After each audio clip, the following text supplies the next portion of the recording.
Free Tip Friday. You're trying to fit a shelf between something, anything between two things where you need to take inside measurements and need to be precise.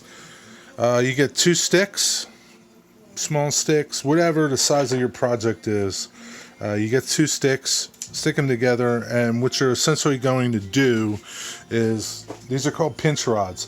What you're going to do is slide these sticks back and forth until they fit into the area that you're measuring. Again, you know, this is better than taking a tape measure.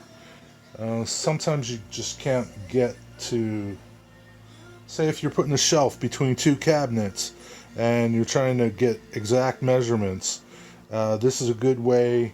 Take your pinch rods, put them in the back of the cabinet, the front of the cabinet, between both cabinets, and you can get exact measurements. Transfer that measurement to your piece and connect the lines, because sometimes they might not be exactly the same. It could be wider in the back, it could be wider in the back, wider in the front. So this way you just take your two measurements and connect the dots and put them together.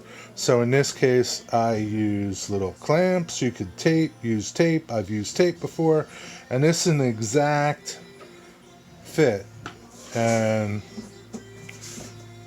I just gotta sand it up a little bit, round my corners over, and basically same type of a panel, just different. This is dry erase, the other is chalkboard. Fits into those two styles and rails, and it's just super simple using pinch rods.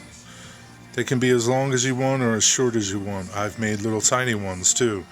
It's a great way to get inside measurements to be precise when you need them to be precise, especially if they're off on a couple areas. Be well, be blessed, be safe on your job site and in your shop. Until the next time, see ya.